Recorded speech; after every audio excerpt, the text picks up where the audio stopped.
ser projetado agora para vocês aqui, mas você que tiver a Bíblia e quiser abrir, a gente vai abrir a nossa Bíblia em Romanos 12, 1 e 2. Quem escreveu foi Paulo, e a linguagem de Romanos é uma linguagem mais rebuscada, que lembra o clássico, o grego clássico. E a gente pode ler juntos, podemos? Tem até retorno aqui, eu também posso ler, que coisa linda, isso é muito legal. Vamos juntos então? Rogo-vos, pois, irmãos, pelas misericórdias de Deus, que apresenteis o vosso corpo por sacrifício vivo, santo e agradável a Deus, que é o vosso culto racional. E não vos conformeis com este século, mas transformai-vos pela renovação da vossa mente, para que experimenteis qual seja a boa, agradável e perfeita vontade de Deus. Hoje à noite a gente vai pensar sobre um verso só, e vamos, como os dois estão juntos e tem uma significação muito grande, a gente vai pensar sobre os dois. É que está dando aqui, está reverberando aqui, só diminuir aqui aí, beleza. Eu fico me defendendo da microfonia e o pessoal não escuta. Vamos passar a minha versão agora, a minha tradução para o verso, né? Não tomem a forma deste tempo, tá?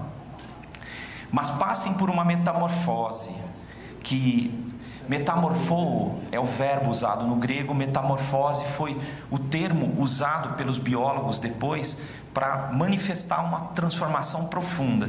Não tomem a forma desse tempo, mas passem por uma metamorfose pela renovação da mente, para que vocês tenham experiência de por que a vontade de Deus é boa, prazerosa e completa.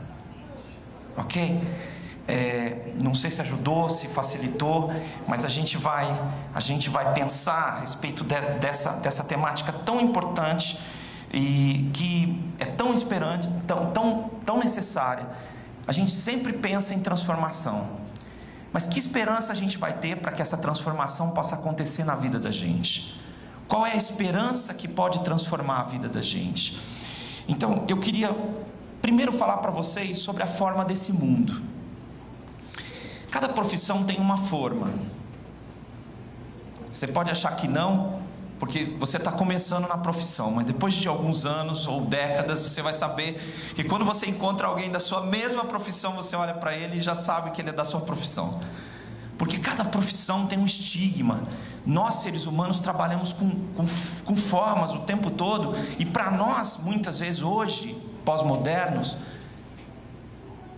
a forma é mais importante do que o conteúdo, para muita gente. As pessoas já nem sabem o que é o conteúdo, elas estão muitas vezes só ligadas à superfície. Eu escolhi para a gente, para ilustrar essa noite, um trabalho incrível. Esse trabalho é incrível, e eu preciso só contar o contexto em que esse trabalho foi feito. Chaplin, ele de verdade estava escrevendo num período do cinema mudo, e ele estava fazendo uma análise do que estava acontecendo nos tempos modernos, que era o quê? A mudança do homem, né, do campo para trabalhar nas grandes fábricas, né? E a leitura que ele faz, muito que satiriza ao mesmo tempo, traz alguma ilustração sobre como a nossa vida se coloca em formas.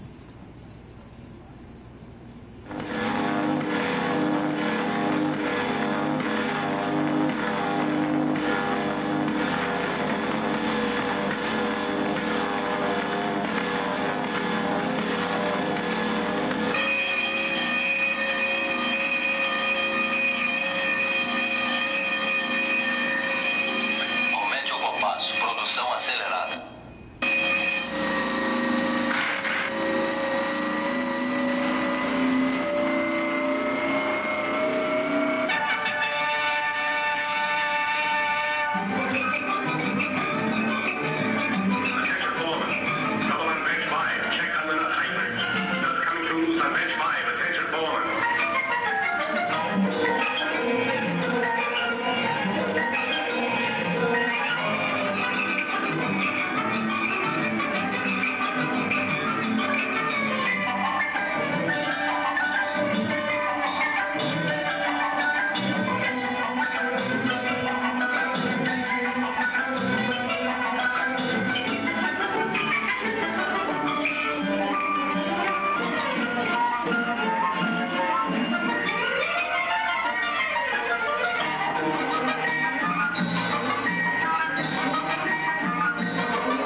nessa pequena parte que a gente está vendo, e depois vai dar uma confusão, porque isso é uma linha de montagem, né? Que vai se perpetuar no começo do século XX, de uma forma muito grande, e o Chaplin vai fazer uma crítica bem humorada de como é que a pessoa se encaixa nisso, se ele tem as necessidades pessoais dele, se ele é um pouco estranho, diferente, né? Daqui a pouco ele vai evidentemente arrumar uma confusão. O nome desse filme chama Tempos Modernos, né? O que acontece com a gente quando a gente quer realmente passar por uma transformação, e a gente promete que a gente vai passar por uma transformação? Já tem uma forma em nós de que as coisas vão ser do mesmo jeito. E a gente vem de uma casa que já tem os seus hábitos, que também dizem que as coisas vão ser de determinada forma. E a orientação do texto, que vem do próprio Deus, é diz: não tomem a forma desse tempo, do seu tempo, da sua história. Não necessariamente.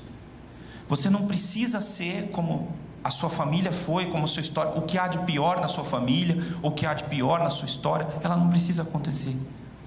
Você não precisa se orgulhar porque erros foram cometidos e você vai cometer os mesmos erros. Não, existe uma forma, e a tendência nossa é nos mantermos nessa forma. Por quê? Porque socialmente a gente tenta sempre evoluir um pouco, e às vezes a gente fica orgulhoso com esse pouco que a gente evoluiu, sabe? A gente fica orgulhoso porque a gente olha para a família da gente e fala: nossa, eu sou a versão melhorada. Claro que é só a sua opinião, né?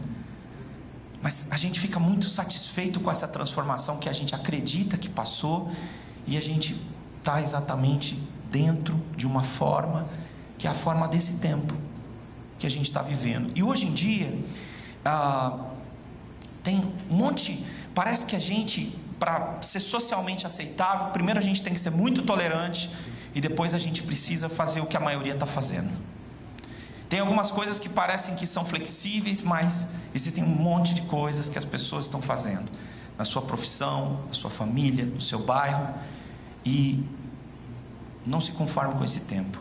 Não se conforme com coisas que não vão fazer você feliz e que Deus não planejou para a sua vida. Essas coisas precisam passar por transformação.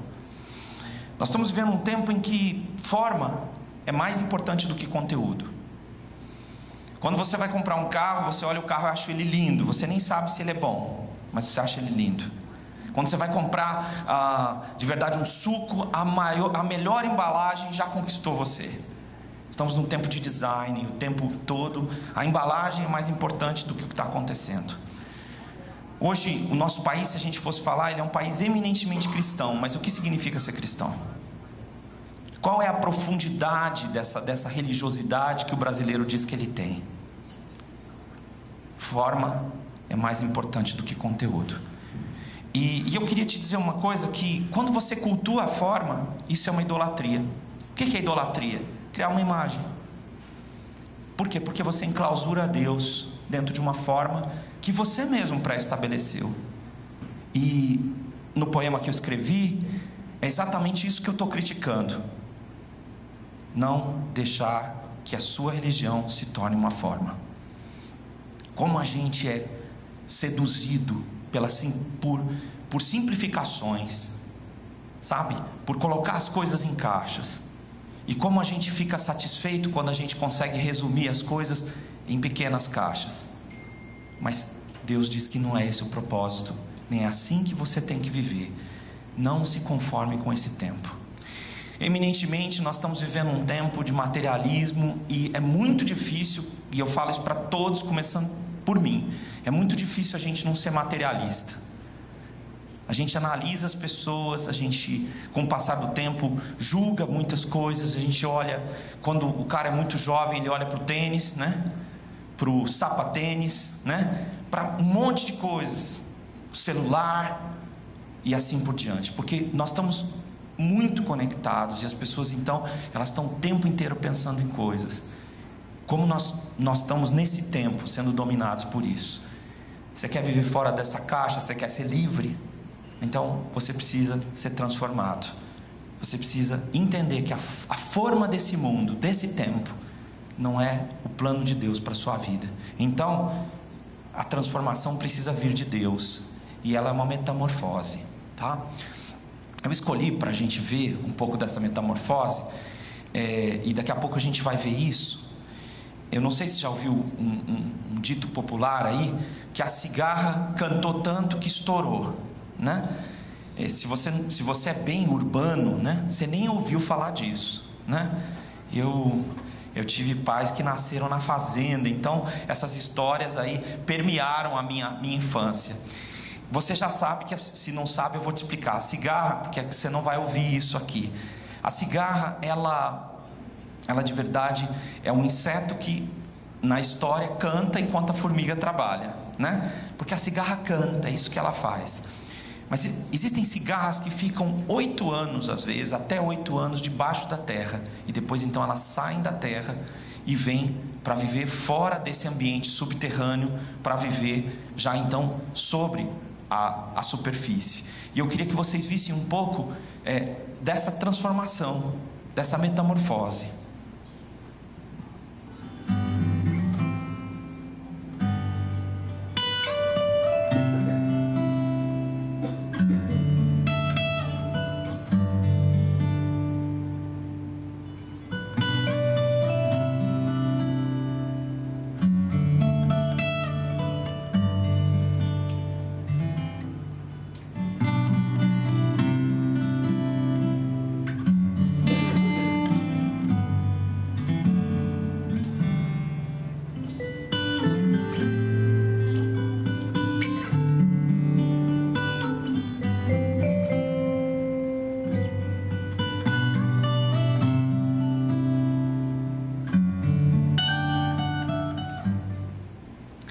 Se você viu uma cigarra pela primeira vez, ou a primeira vez que eu vi uma cigarra, eu não vi uma cigarra, eu vi uma ex-cigarra.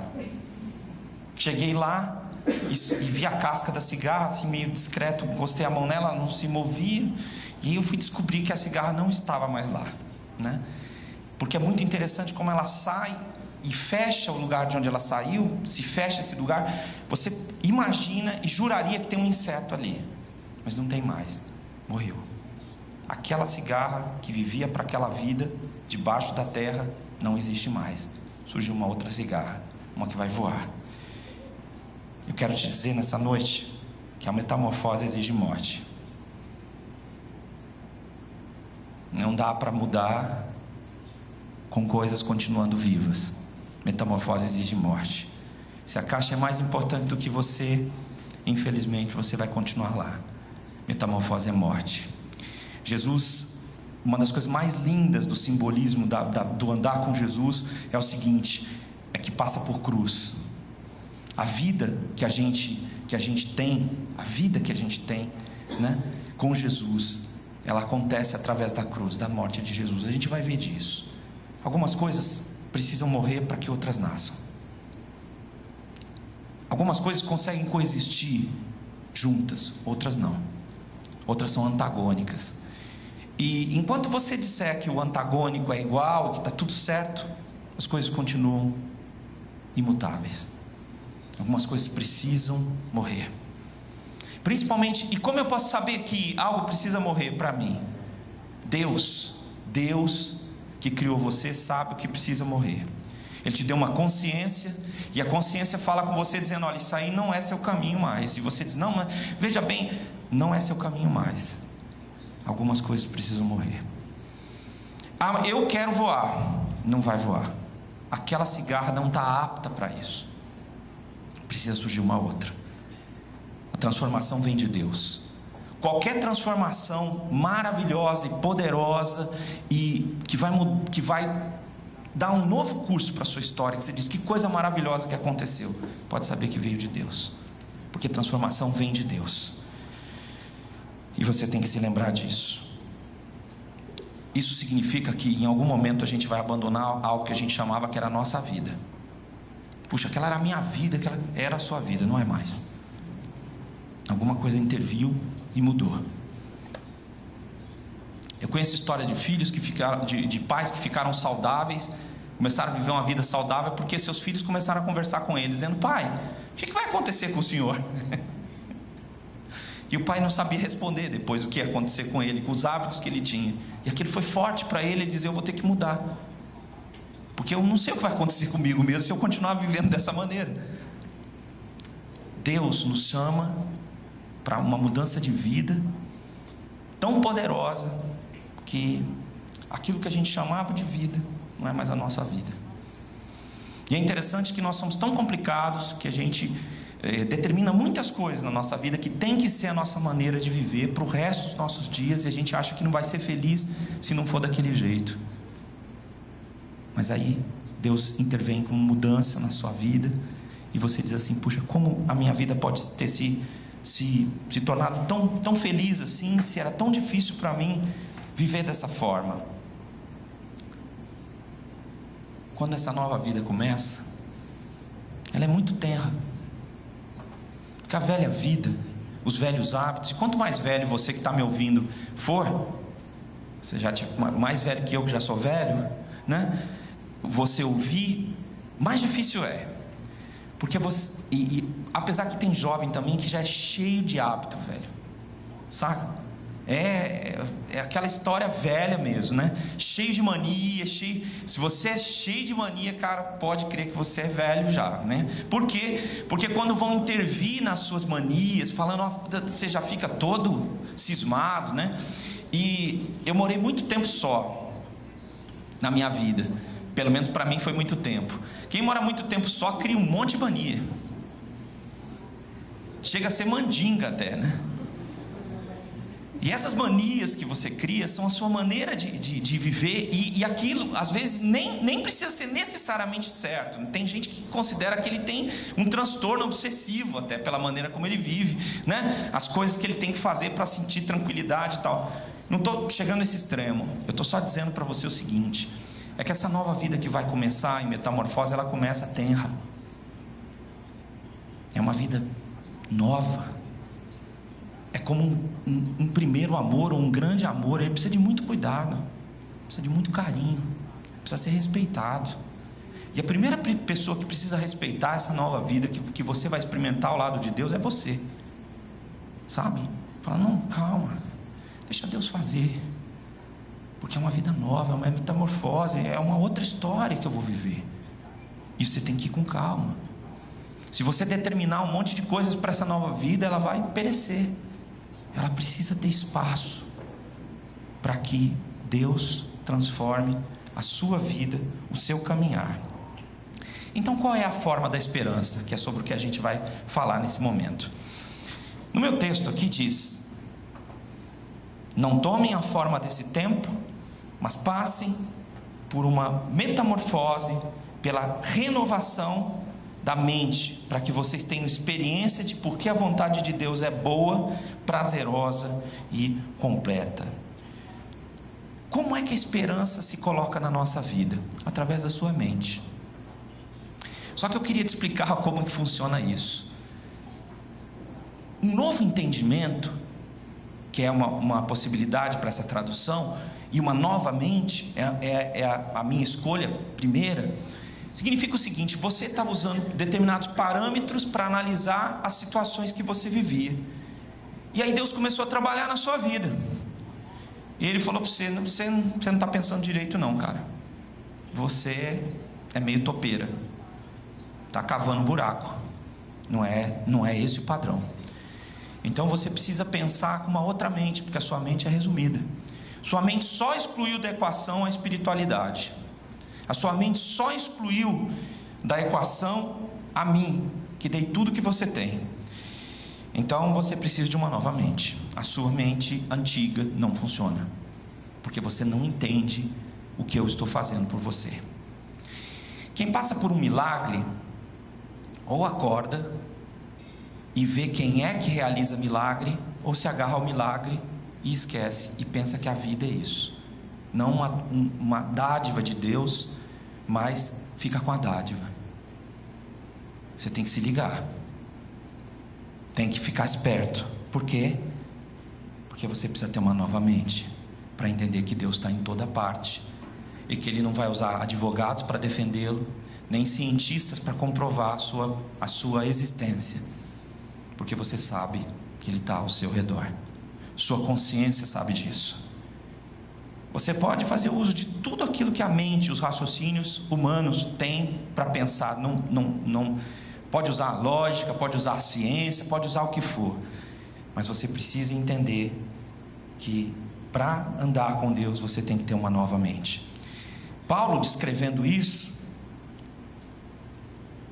para essa mesma carta aos Romanos, ele diz que o Evangelho é uma loucura para os que se perdem. O Evangelho é uma loucura mesmo, porque ela trabalha com outros padrões, valores dos céus, padrões impossíveis, e o tempo exato, que é assim que Deus trabalha. Vamos começar pelo tempo exato? No grego, kairos. No inglês, on the time. No português, na hora H. Tá? O que essas traduções significam? Significam que o tempo de Deus é o exato. Quando o cara diz no Brasil, isso até está meio fora de moda, mas ainda eu não conheço outra linguagem para isso. Você chegou no ponto do ônibus e o ônibus chega. Cheguei na hora H, né? Nossa hora com H. O americano chama isso de on the time, e o grego chama isso de kairos, o tempo exato. Para você entender como Deus trabalha no tempo exato. Você quer fazer uma obra, diz: ó Deus, me dá todo o dinheiro, me dá todo o recurso, me dá condições e eu vou te servir. Ele diz: não, eu não trabalho assim. Não vou contar com você. Eu vou contar com gente que está disponível para ver como eu trabalho no momento. Outra coisa, Deus trabalha com impossíveis. Teve um missionário na China, Hudson Taylor, ele dizia uma coisa muito interessante: a obra de Deus começa difícil, fica impossível, e então é realizada. Deus trabalha assim, com impossíveis. Ele gosta de fazer isso. Não, mas por que meu filho foi ficando tão pior assim? Depois ele foi curado. Porque Deus trabalha assim. Por que as coisas... Deus trabalha assim. Deus gosta de trabalhar com o que é impossível. Por quê? Porque muitas vezes Ele é glorificado dessa maneira. Então está difícil, está impossível para você? Ok, Deus trabalha assim. Valores para Deus são muito importantes. E aí eu não estou falando de moralismo religioso, falso. Estou falando de novos valores. Para você que se tornou um materialista mesmo, no termo mais literal disso, e ama tudo que está aqui, acha que essa é a sua vida. Não, Deus não trabalha assim. Você precisa de um transplante de mente, senão você não vai entender a obra de Deus, tá? E você vai ter perdido a criança que você foi, tá bom? Que um dia estava capaz de receber as boas novas, as notícias, e ter valores diferentes do que talvez tenham se tornado os seus valores. Eu quero te dizer mais uma última coisa sobre a forma da esperança. Diz o texto, para que vocês experimentem, para que vocês tenham experiência, que a vontade de Deus é boa, é prazerosa e é completa. Só com uma nova mente, uma mente transformada, é que você vai poder ter experiência com Deus de 3 coisas. Que o plano de Deus é do bem. Essa é a minha tradução para os nossos dias do século 21. O grego usava 2 linguagens, e que toda vez que eu tento traduzir não funcionam. Uma era agathos e a outra kakos, ou agaton, kakon, significa o bem e o mal. Como isso está tão misturado para nós, não significa nada. A tradução mais literal seria bom e mal. Não quer dizer quase nada. A obra de Deus é do bem, sempre. Se Deus estiver envolvido com algo, é do bem. É algo do bem, algo que... Você entende essa gíria, essa linguagem do bem? Significa o seguinte, que é tudo de bom, que é tudo que há de melhor, com os melhores padrões e valores possíveis. Então, é do bem. Você quer experimentar a vontade de Deus? Ela é do bem. Você é do bem sempre? Não. Será que você tem um reflexo mesmo se você é do bem sempre? Ou você é do seu partido? Às vezes o seu partido nem sempre é do bem. Deus, Ele trabalha com o bem. Segunda coisa, quando você quer experimentar essa vontade de Deus, que é a forma da esperança, é que você vai ser cheio de alegria. E para você ser alegre, nós brasileiros entendemos disso. Não importa a falta de presidente, a falta de governo, a gente ainda tem uma piada guardada. Isso não é ruim, principalmente se você for politizado. Ter bom humor não é nada errado. Ser um povo alegre não tem nada de errado, tá? Ser um povo ignorante para as suas realidades, isso tem coisa errada. Mas ser alegre não tem nada de errado. Deus quer fazer você alegre, não ignorante. E a vontade dele para a sua vida é fazer você uma pessoa feliz, tá? Por fim, a última coisa que esse texto diz também é que a vontade de Deus é fazer você uma pessoa completa. E a gente sempre quer dizer: eu já sei, Senhor, o dia que o Senhor trouxer aquele rapaz que eu... Senhor, minha vida vai ser completa. Senhor, o dia que eu conseguir fechar aquele cliente que eu estou esperando há tantos anos, a tua vontade vai ser completa na minha vida. Assim que eu superar o concorrente, a tua vontade vai ser completa. Não, a vontade de Deus vai ser completa na sua vida, independente de qualquer coisa. Porque Deus criou você é o filhinho, a filhinha dele, e Ele quer tornar você completo, e Ele quer que você tenha experiência com isso, na vontade dele. Por isso Deus quer transformar você, para trazer você de perto, um filho aí que largou Deus, virou as costas para Ele, para você voltar para Ele e dizer: olha, eu estou aqui de volta, e eu quero aprender que vontade é essa, eu quero que o Senhor me produza essa forma de esperança no meu coração.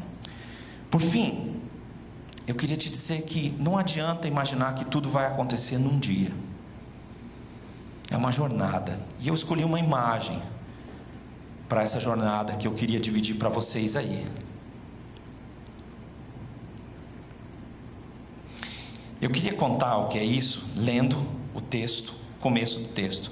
Eu peço a vocês, meus irmãos, pelas misericórdias de Deus, que vocês apresentem o corpo de vocês como um sacrifício vivo, santo e agradável a Deus, que é o vosso culto racional. Era o primeiro versículo. No Velho Testamento, entre os judeus, não existe sacrifício vivo, santo e agradável, exceto esse que eu estou mostrando para vocês agora, que é o que? O bode emissário. Uma vez por ano, um animal era pegado entre os judeus, era pego entre os judeus, um animal puro, ou seja, sem defeito, e ele era levado até a frente do lugar onde ia haver o sacrifício. O sacerdote fazia uma confissão pelos pecados de todo o povo. Um desses animais era morto e o sangue era trazido para dentro do lugar mais santo. O outro era banido para os lugares desertos. A Bíblia diz que foi o que aconteceu com Jesus. Por isso ele teve que sofrer fora da porta, num lugar maldito chamado... Pode deixar a imagem do bode aí, está tão bonitinho. Deixa o bodinho aí, daqui a pouco nós mudamos. E porque eu quero explicar mais essa imagem.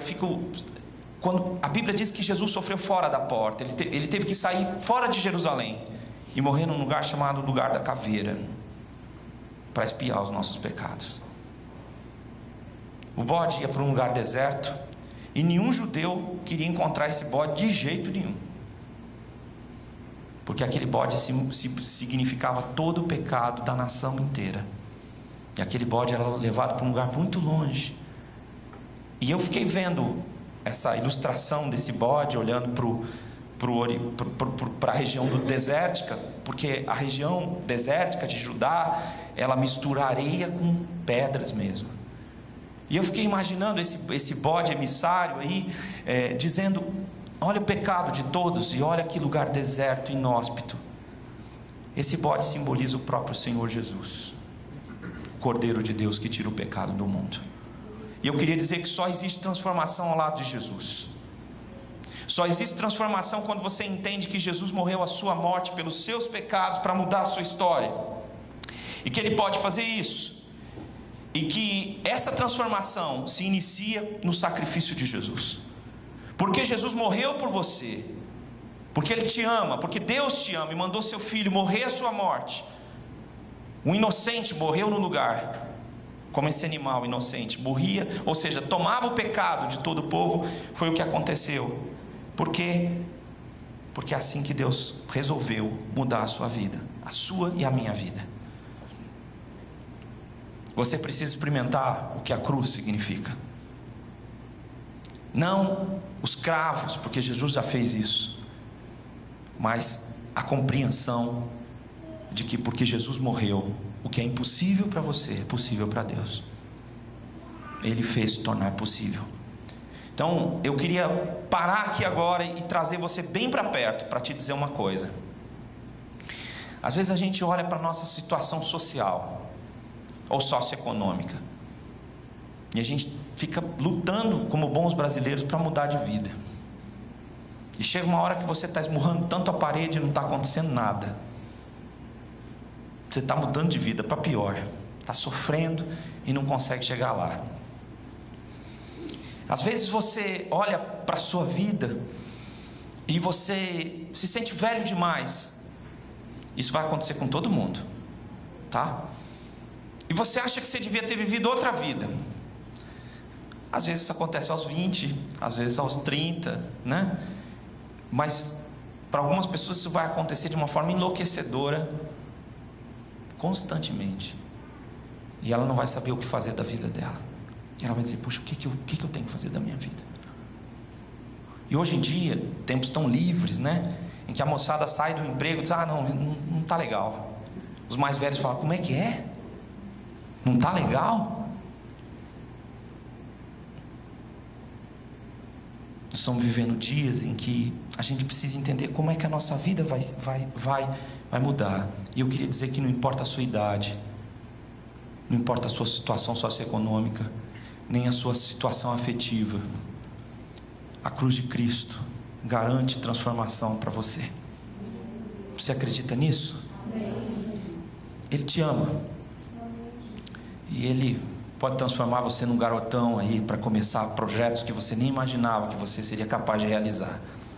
Ele pode preencher o vazio do seu coração. Ele pode mudar o curso da sua história de uma maneira que você não pode imaginar. Porque a cruz de Cristo é um milagre de Deus para nos libertar de nós mesmos e dos nossos enganos, que são chamados de pecados.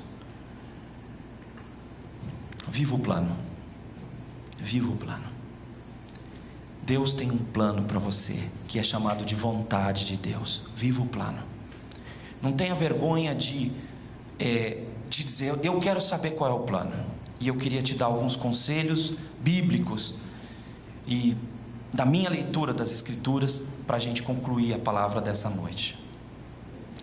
Primeiro, para você viver o plano, você precisa sonhar. Por quê? Porque o plano de Deus é maior que você. E quando você sonha, você tenta sair de você mesmo para um plano mais alto. E você não consegue. Mas Deus precisa que você sonhe para tentar alcançar padrões e paradigmas que estão além de você, que são Ele próprio, que estão muito além da minha e da sua caixa.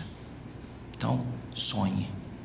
Sonhe com coisas que você diz são impossíveis, mas eu quero fazer a tua vontade. Sempre lembre-se disso.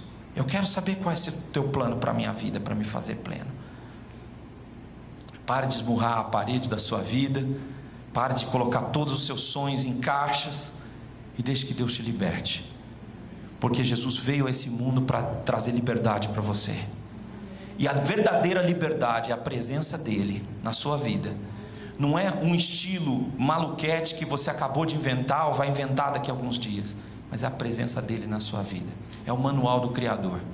Ele criou você e sabe qual é a maneira melhor para você viver sua vida. E Ele quer fazer isso em você agora. Vamos voltar ao texto para a gente ler?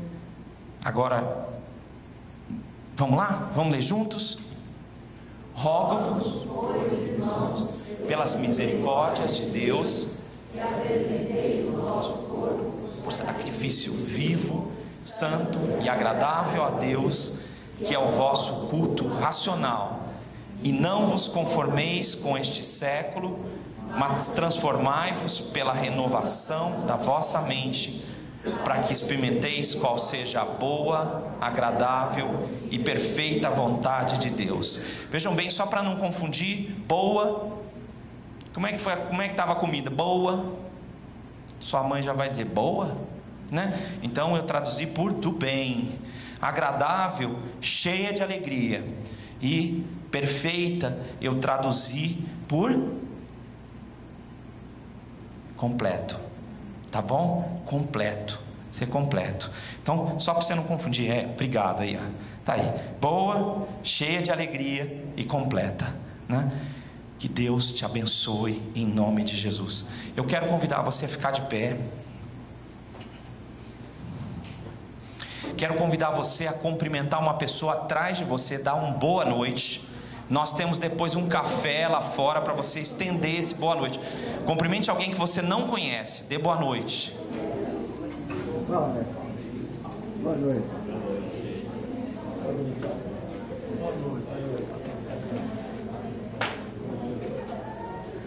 Gente, eu vou fazer um senta, levanta muito rapidinho, mas eu vou dizer o que é.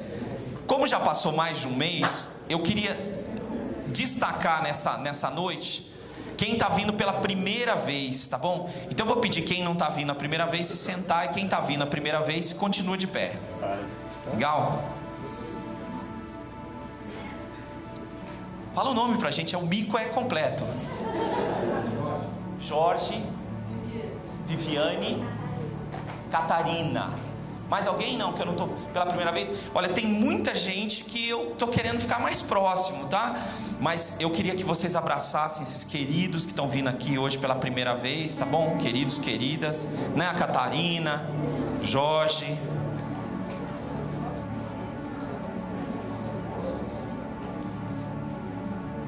Agora pode todo mundo ficar de pé.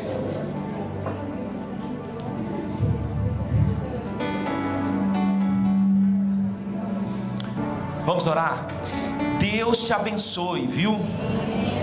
Pela graça de Deus, que Deus te abençoe. Mas não seja egoísta não, compartilhe com as pessoas a bênção de Deus. Compartilhe com seus amigos, seus irmãos, com seus chegados, o que Deus tem feito por você, o quanto Deus ama outras pessoas além de você, né? Deus te abençoe, mas seja uma bênção. Saia para ser uma bênção essa semana, tá? Que Deus te ajude muito, tá? E se assim você quiser, que a gente possa estar muito perto em nome de Jesus. Senhor, em nome de Jesus, obrigado, porque o Cordeiro Jesus foi o sacrifício, morreu a nossa morte, para que nós tivéssemos uma nova vida ao teu lado. Obrigado porque o Senhor está se apresentando para as pessoas que estão aqui, Senhor. E eu te agradeço pela grande generosidade do Senhor. Que essa semana seja uma semana de abertura de vida, de olhos. Que muita gente saia da caixa mesmo. E que muitas pessoas encontrem o maravilhoso amor do Senhor à espera delas, Pai. Porque o Senhor as ama, como o Senhor nos ama, Pai. Que ninguém, Senhor Deus, diga é tarde demais ou é impossível demais que isso aconteça comigo. Deus bendito, faz essa obra. Abre as janelas do céu, Senhor Deus. Abre os nossos olhos. Muda a nossa vida, Pai. Nós queremos viver a esperança da transformação que o Senhor pode produzir. Bendito seja o nome do Senhor. E agora, que a graça de Jesus tome o coração de vocês, para que vocês experimentem que grande amor Deus o Pai tem por vocês. E de tal forma o Espírito Santo haja no coração de vocês e na vida de vocês, que a bênção de Deus não caiba na vida de vocês, mas que transborde para a glória de Deus e para a felicidade de vocês, hoje e para todo sempre. Amém.